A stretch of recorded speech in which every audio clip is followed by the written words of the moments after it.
Hello everyone, welcome to my new another video. তো যে সমস্ত নতুন দোকান যারা রয়েছে এবং যারা পুরনো দোকানদার করছেন এবং তারা যে ভাবছেন যে নতুন একটি এপিএস আইডি নিয়ে নতুন করে একটা বিজনেস শুরু করব এবং সমস্ত কাস্টমারের ব্যাংকিং সুবিধাটা কিন্তু দিব, এবং এই ভুলটা কিন্তু প্রত্যেকটা নতুন দোকানদার করে বা প্রত্যেকটা পুরনো দোকানদার যারা এপিএস আইডি চালাচ্ছ তারা কিন্তু এই ভুলটা করে। ভুলটা কি হয়, যে কোনো একটি নতুন আইডি যখন আপনাদের কাছে আসে, ধরো তুমি দোকানদার, তুমি দোকান করছো, তোমার কাছে কেউ এসে বললো যে দাদা আমি এই আইডির লোক বা এই আইডির আমি এজেন্ট, আপনাকে আমি এই আইডি ফ্রিতে প্রোভাইড করব, আপনি কাজ করবেন, ঠিক আছে।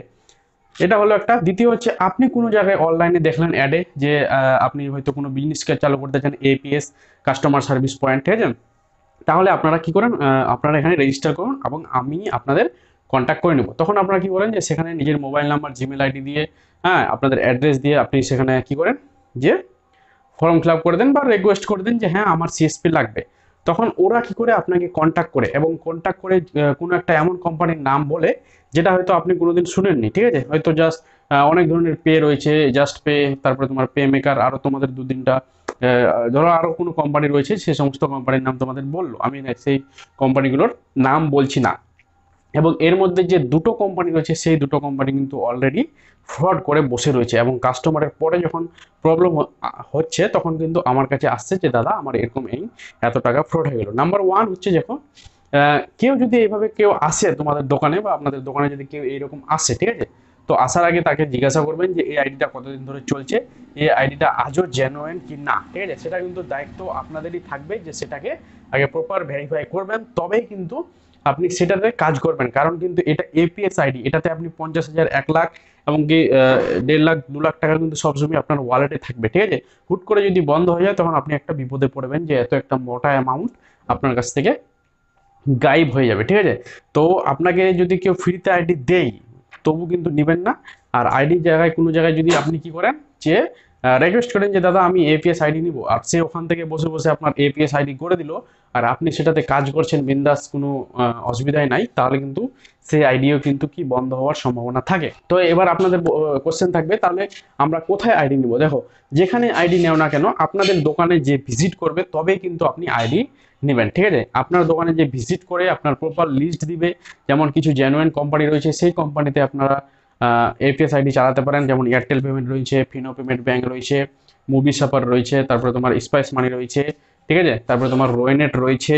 এগুলো কোম্পানি হয়তো কি বলতো অনেক দিন ধরে কিন্তু চলছে, এই কোম্পানিগুলো ডুবে যাওয়ার সম্ভাবনা একদম টোটালি নাই বলা চলে, ঠিক আছে।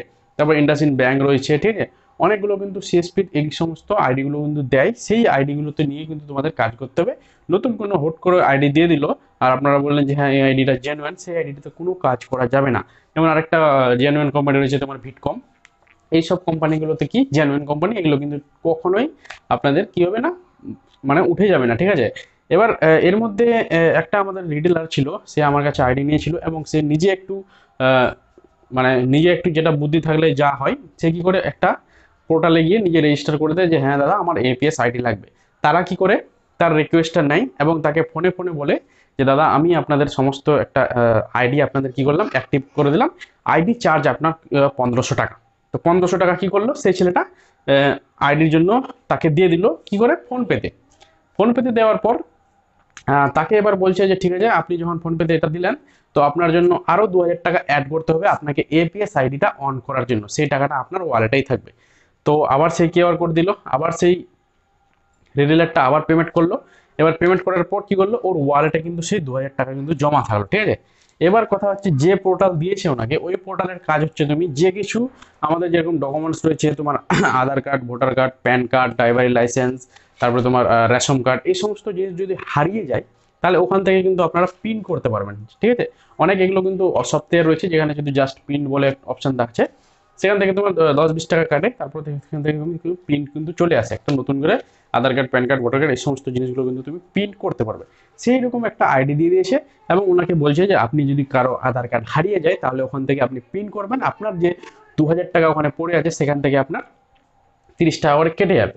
এবার আপনি একটা কথা বলুন আমাকে, আমার ওখানে 30 টাকা করে কাটবে প্রত্যেকটা আধার কার্ডে, এবং একটা আধার কার্ড প্রিন্ট করানো আপনি কাস্টমার কাছ থেকে কত টাকা নেবেন হাইস্টলি? যদি নর্মালি এমনি কেউ মোবাইল নাম্বার লিঙ্ক করে আধার কার্ড প্রিন্ট করে যদি ফটো পেপারে নেন তাহলে 30 টাকা অবশ্যই নিচ্ছেন, লেভেলেশন করে দিলে 50 টাকা নিচ্ছেন। এবং আপনি যে ওখানে 30 টাকা দিয়ে দিবেন, আপনার পেপার খরচা রয়েছে, লেমিনেশন খরচা রয়েছে। তো আপনি একটা কাস্টমারের আধার কার্ড বের করতে কত নেবেন? 2000 টাকা নেবেন, না আপনার 200 টাকা নেবেন? 50-70 টাকার তো বেশি নেওয়া যায় না একটা কাস্টমারের আধার কার্ড প্রিন্ট করে সেটাকে লেমিনেশন করে দেওয়া। তো সেখান থেকে ওরা কিন্তু 30 টাকা কেটে নেবে। এবার বাদ বাকিটা আপনি কি করে সেখানে বলবেন যে আপনি এখান থেকে কেটে নেন। আর তার থেকে ভালো আমাদের 100টা কাস্টমার মধ্যে কজনের আধার কার্ড হারিয়ে যাচ্ছে বা মোবাইল নাম্বার লিঙ্ক নাই, খুব কমই থাকে। এবং যাদের মোবাইল নাম্বার লিঙ্ক নাই তারা কি করে, মোবাইল নাম্বার লিঙ্ক করে কিন্তু সঙ্গে সঙ্গে সেই আধার কার্ডটা অর্থাৎ 24 ঘন্টা বাদ বা 48 ঘন্টা বাদ আধার কার্ডটা ডাউনলোড করে নিতে পারে। ঠিক আছে, তো এটা একটা সুবিধা রয়েছে। তো কেন আমি নিজের টাকা দিয়ে ওই সমস্ত আইডি নিতে যাবো যে শুধু পিন করবে? তোমার 3500 টাকা ওখানে তুমি ইনভেস্ট করে দিয়েছো, আর তারপরে তোমাকে বলছে যে দাদা আপনি যদি ট্রেনিং নিতে চান তাহলে আরও আপনাকে 2000 টাকা এই কিউআর কোডে পেমেন্ট করতে হবে। এবার বলুন যে এপিএস আইডির জন্য 1500 টাকা নিল, তোমার পে যে কিছু ডকুমেন্টস আপনি প্রিন্ট করতে পারবেন তার জন্য 2000 টাকা নিল, আপনাকে ট্রেনিং দিবে অনলাইনে, ঠিক আছে, সেই ট্রেনিংয়ের জন্য আপনার কাছে 2000 টাকা আরও নিলে, টোটাল তো অনেকগুলো টাকা আপনার কাছে চলে গেল। মিনিমাম 4500 টাকার মতন আপনার যদি কাছ থেকে নিয়ে নেয় কোনো একটা এপিএস আইডি এইভাবে, তাহলে আপনি বিজনেস কখন করবেন? আর আপনাদের বলে দিই, কোনো এপিএস আইডি করতে কিন্তু টাকা লাগে না যতক্ষণ ধর না আপনি সিএসপি নিচ্ছেন। হ্যাঁ, কিছু একটা অ্যামাউন্ট থাকে তোমার 200, 300, 400, 500, তার বলে এমন নয় যে 5-6 হাজার 7 হাজার টাকা কিন্তু একটা এপিএস আইডির জন্য আপনাদের কাছ থেকে নিয়ে নেবে। আর প্রথমেই আপনি বলে দেবেন যে আমি কিন্তু কোনো টাকা পে করতে পারবো না, যদি আইডি ফ্রিতে দেওয়ার ইচ্ছা থাকে তাহলে আমাকে দিয়ে যাবেন, আমি যদি লাগে আমাকে যে না আইডিটা টোটালি জেনুইন তবে কিন্তু আমি কাজ করব, না হলে কিন্তু আপনাদের আইডিতে কাজ করব না, যদি আপনার কেউ দোকানে এসে দিয়ে যায়। ঠিক আছে, আর সর্বপ্রথম আপনাদের বলে দিই যে এই যে গুগলে বা ইউটিউবে যদি অ্যাড দেখে সেই ইসে ভিজিট করে আপনি কোনো করতে যান, মোবাইল নাম্বার দিয়ে লিঙ্ক মানে আইডি নিতে যান, সেগুলোতে কিন্তু বেশি ফ্রড হওয়ার সম্ভাবনা থাকে।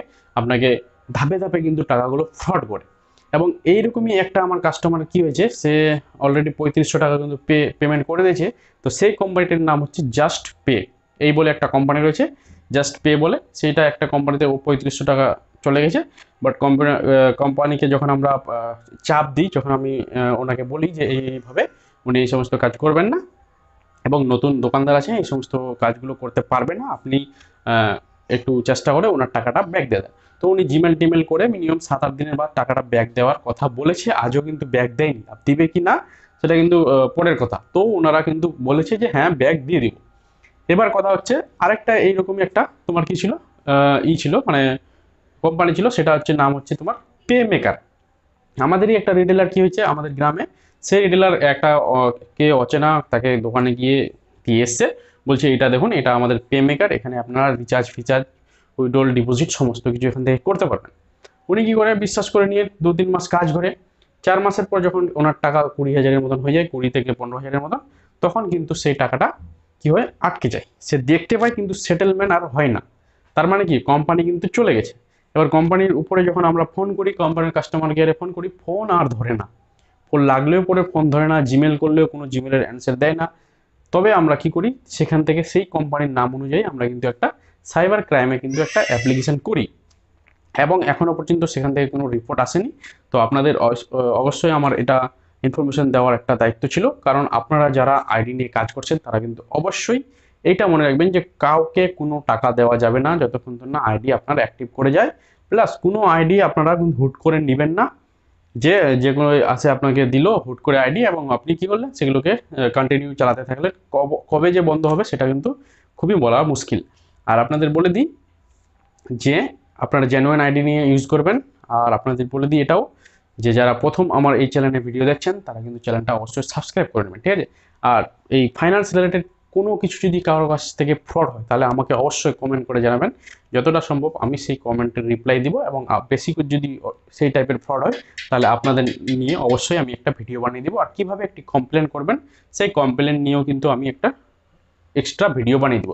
তো ভিডিওটা কেমন লাগলো, ভিডিওটা যদি আপনাদের একটু হেল্পফুল হয়, আর কারো যদি কোনো কোম্পানি এইভাবে টাকা লুটে থাকে সেই ক্ষেত্রেও কিন্তু বলি আপনারা অবশ্যই আমার এই ভিডিওর নিচে কমেন্টে কিন্তু অবশ্যই জানাবেন, আমি আপনাদের কমেন্টে রিপ্লাই দিব, ঠিক আছে। এরপরে কিন্তু নেক্সট ভিডিও আমি বানাবো যে আপনারা এপিএস আইডি চালাচ্ছেন, এরপর থেকে আপনি কোনো ব্যাংকে কিভাবে জয়েন করবেন, ঠিক আছে।